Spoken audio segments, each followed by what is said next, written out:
they cannot raise the money to significantly improve the life of that widow and the orphans. I hear you. And therefore, it's not that they've neglected them. It's just that they are also unable. In fact, there are many places we're going to construct. Yes. And as we are constructing for the widow, you find the shemeji, the brothers-in-law, Yes. who are married, are equally needy. They are But also now in the same you can't situation. construct for everyone. Yeah, so you see? prioritize. Yeah, so yes. sometimes you give them donations, but you tell them, we must focus on this first. Now, the second reason is that it's not just among the Luo. Right. Civilization ate up our social system. Right. And especially our social protection system. Yes. And with time, we are becoming more individual More and capitalistic. less communal. And the result of that is that people's neighbors, relatives' problems cease to be ours. Yes. But so that sometimes one feels nothing in living well and living large and leaving their own relative to live like that. So that is a shared problem across Kenya. But what we must do is that we must find modern social ways of countering it. Yes. So that we can at least try to bridge the gap between the poorest Yes. and the richest in this country. Very well, Mheshimiwa. Comments here. Peter Kariuki, you're saying Honorable Otiende Amolo kabisa, Mheshimiwa. Wimo Lewis, you're saying Otiende is my role model. First Kenyan ombudsman. And John Walala, you're saying good job, Mheshimiwa. Please spread the word to Kakamega County and neighboring constituencies. Mheshimiwa, at a national level, because I think this engagement has sparked a very important debate. I was fortunate perhaps to grow up in this city called Nairobi. But housing generally, the last government housing project was done halfway, and it was done by His Excellency Raila Amolo Odinga, and he was fought left, right, center. Kenyan government doesn't seem to prioritize housing. Even if you look at the numbers of people who can afford mortgage, it's less than 200,000 Kenyans. And people simply can't own houses, and now it's coming out that in both the rural and the urban centers, housing is a crisis. Do you think it's time you escalated this debate to the national level? I can tell you this.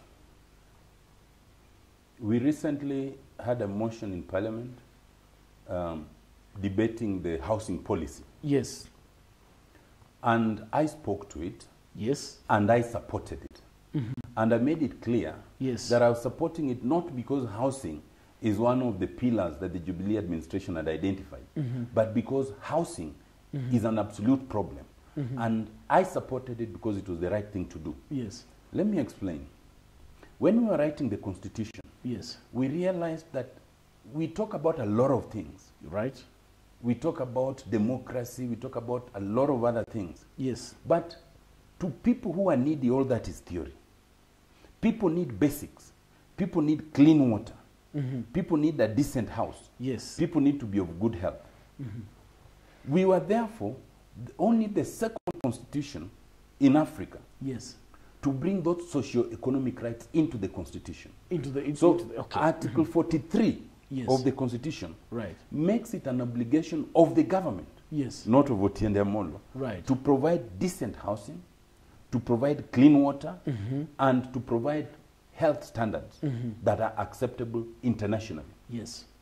Since we promulgated the constitution 8 years ago, we have been so preoccupied with a very fundamental issue, getting electoral justice right.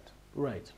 And we have failed up to now. Yes. But it has occupied us so much that we failed to focus on other rights that are important, the socio-economic rights. Yes. I think in the context of the conversation we are having now, in the context of the national dialogue that is contemplated by Raila Odinga and Uhuru Kenyatta, one of the things we must focus on seriously is Article 43. Decent housing. Decent housing. Clean water. Yes. Good health. Yes. It is so serious that any citizen is entitled to take the government to court today on failure to provide that. We are yet to see that. We have not done that. But that's what we must do. But even as we do that, even as we hold the state to account on that, it does not take our individual obligation, because under Article 3 of the Constitution, yes, every citizen is required to respect, uphold, and defend the Constitution. Yes. In upholding the Constitution, those of us who can assist others get clean water, get decent housing, get good health, should also do it voluntarily. And that is the context. Wow, we are talking to Otiende Amolo, Member of Parliament for Rarieda. And a question by Mr. Patrick Osodo.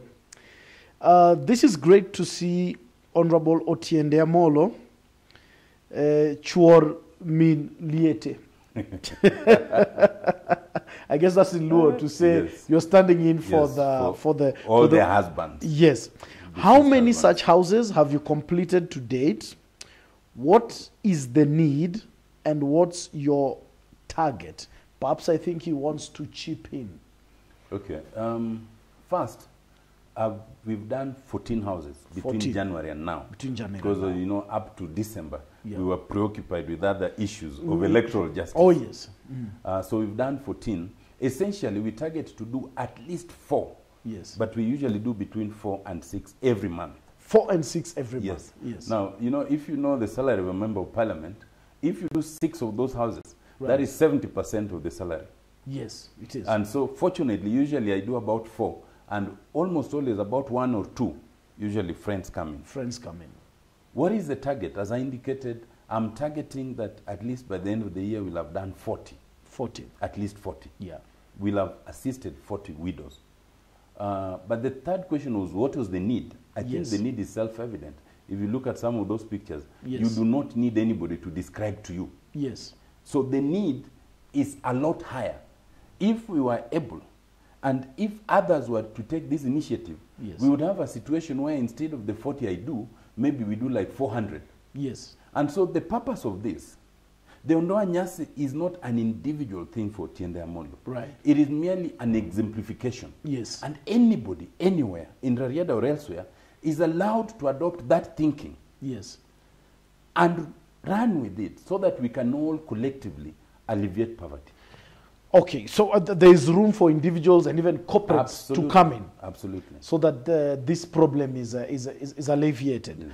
Yes. Let me deviate from Ondoa Nyasi a bit. We have just about 5 minutes before we wrap up. You did the handshake, and you being a legislator and for the purposes of people of Rarieda and maybe Kenyans in general, what is your perception of the handshake? There's been mixed reactions. Many Kenyans have endorsed it. Others have their reservations. What will you tell Kenyans and the people of Rarieda as far as the handshake is concerned? Thank you. As I've explained before, I, alongside many others, were unaware that Raila Amolo Odinga was going to meet Uhuru Muigai Kenyatta. Yes. And that information caught us by surprise. Yes. And as a legislator, I sought the audience of Raila Amolo Odinga, individually, and then later collectively. Yes. And so we have had occasion to discuss the idea robustly. And we discussed it so robustly, which is why all of us as legislators endorsed it and supported it and continue to support it. Right. This is the context. One, it takes statesmanship. Yes. For Raila Amolo Odinga and Uhuru Muigai Kenyatta to meet and agree to have national dialogue along certain fundamental issues. Right. The easier option is not to go that way and to maintain our position. I think it's a statesmanly act. Right. It is important for all of us to understand. It's important for the NASA supporters and the ODM supporters to understand that by that handshake, by agreement to dialogue, we are not giving up anything we ever stood for. Right. We are not discontinuing any of what we have demanded, including electoral justice, among others. But we are agreeing to suspend, not to stop. Okay. Everything else has merely been suspended. And to give this a chance. Right. Thirdly, it is important to understand that this is bigger than just 2022. Yes. You see, we could sit back and say, let's not have that conversation, let's just continue the campaign. But from where I stand, if nothing changes, 2022 becomes irrelevant because the system has come to a situation where it is not the voter who determines who is declared the winner. Right. So it's a waste of time for anybody to say, forget about that handshake, let's continue with the campaigning the way some people are doing now. Right. You'll be campaigning in vain. Yes. Unless we fix these broader issues, 2022 becomes academic. Now, one thing. It becomes academic. Yes. There are those who are threatened by that handshake. And some are in Jubilee, some are in NASA.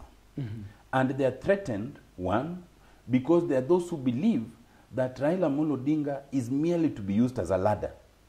And that if the ladder then is removed through the handshake, then you can't use them. There are those who believe, too, that Raila Amolo Odinga ought to have merely endorsed them as the candidate. And there are those who believe, three, that the handshake is threatening their support within the Jubilee base. So there are people who are threatened both sides. Right. So those who are threatened both sides are then using the handshake to try and effect disaffection.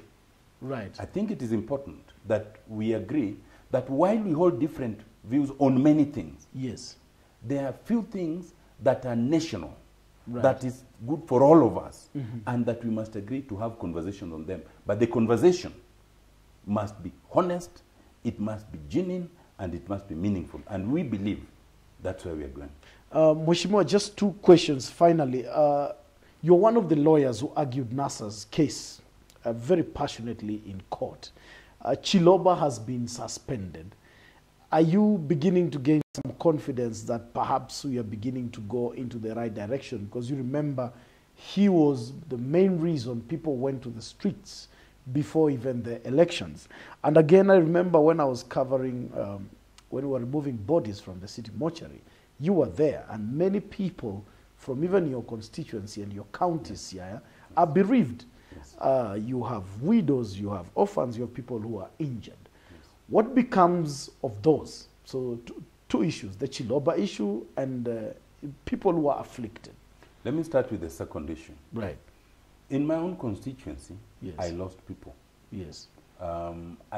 Between August and December, on account of this electoral cycle, yes, I lost at least 8 people. 8 people. And I didn't just lose people, I lost relatives. If you remember the young man, yes, who was petrol bombed in town. Yes. Martin, Martin yes, Olot. I remember that. Martin is my cousin. Paul. And he left a wife and 2 children. Even this last time I was home, the mother, who was also my teacher, came to me to remind me about it. Yes. And I told her that Martin's life will not go in vain. All those who lost their lives will not go in vain. Working with Esther Passaris, yes, we've already compiled the list of all those whose lives were lost, those who lost their lives, their relatives, the next of kin, where they come from, where they died, the circumstances of death, yes, the children, and all those things, including the medical expenses where there were some. Yes. We had said then, and we maintain it now, and I can confirm to you, yes, that we are suing the state because the state cannot resurrect them. But at least there must be an apology for right, those lives and injuries. Right. There must be compensation, right, for the families, yes, both for the loss of life and the expenses. And if in the context of this dialogue, yes, the state agreed to do that, well and good. But if the state did not agree to do that, we will continue with that action in court, even as the dialogue continues. So no one is forgetting about those whose lives were lost. Right. No one is forgetting about the injustice and the police brutality. Right. If it was up to me, I would also be insisting that those state officers who are responsible cannot continue in their positions when we are having this national dialogue, if it is supposed to bring healing. But that's just an answer to the first question. Right. Chiloba. On the second question of Chiloba. Yes. In 2013, when there were issues around the previous election, yeah, I was ombudsman. And I was also chairing what we call the constitutional commissions, the chair of constitutional commissions. Yes. And I suggested that we needed to do an audit of what happened in 2013. Yes. And that audit could not be done by IEBC itself internally. Yes. So I suggested that we constitute 4 bodies. The Auditor General, Ethics and Anti-Corruption Commission, the IEBC, and the Ombudsman Office. Yes. So that we do a multi-agency audit to find out actually what happened. The Auditor General's office agreed with that suggestion. The IEBC itself, led by Isaac Hassan, at that time rejected that idea. They said they didn't need it. The EACC at that time rejected that idea. So we could not go far. What then came to pass is that no audit was done. That's from 2013. That's 2013. The things that afflicted the elections in 2013 came to afflict it again in 2017. Which is why you cannot solve the issues of 2017 by suspending Chiloba. Which is why you cannot solve those issues by doing internal audits within IEBC. The problem at IEBC is so deep that first, there should be no rush to suspend anyone. We should agree on the structure of examining the problem. And I insist that it should be a multi-agency probe, not an internal probe. Secondly, it should be a probe not just on the CEO. Yes. It should be a probe that covers the CEO and a number of staff, some of whom we have previously identified, right. you know. And thirdly, it should be a probe that includes the commissioners. The problem at IEBC will not be solved by suspending one person. All that will merely, will merely camouflage the issues. We must go deep. And that is why, in the context of national dialogue, yes, electoral justice has been identified as one of them. As a key agenda. And in that, in my view, commissioners who cannot even agree on administrative disciplinary matters are commissioners who must all go. Because it means they do not have the tenets of the country and the constitution. Yes. They are working for sectarian purposes. Yes. See, the CEO and senior officials, yes, who have been identified to have acted improperly in a variety of reports, by the Auditor General, by the Parliamentary Committee, yes, the Senate Committee, their own internal audit, must also go. But we must do this thing in a structured way, making sure that the process is also fair. Yes. Because fairness of the process is as important as the result. Right. Therefore, I support the idea of starting to look into IEBC. Right. But I do not support the idea of rushing it, because then we will not get to the problem. Very well, this is Honorable Otiende Amolo on Opinion 2018. I thank you sincerely for very many comments that you sent, but there's a question that has been repeated and repeated and repeated. I was trying not to bring it into the discussion. Mheshimiwa, yesterday, His Excellency Raila Amolo Odinga did visit former President Daniel Toroitich Arap Moi. Now, you're a close confidant, I want to believe, of Raila Odinga. Let me just ask this straight. What is cooking? Statesmanship. I told you that the act of the handshake was a stately act. Right. It is equally a stately act for Raila to call on President Moi, knowing first the historical differences, knowing second that this is the man who detained him for the longest time, but he calls on him in the context of national dialogue, in the context of national healing, and in the context of having meaningful solution to our deep-seated problem. That is the context. So we can just say Raila Odinga is a big-hearted man. Yes, and a statesman. And a statesman. Yes. Very well. Mheshimiwa, thank you very much. Thank you very much. I thank you sincerely for watching. It's been a wonderful, wonderful show. This has been Opinion 2018, and I'm Maurice Ochieng. Goodbye.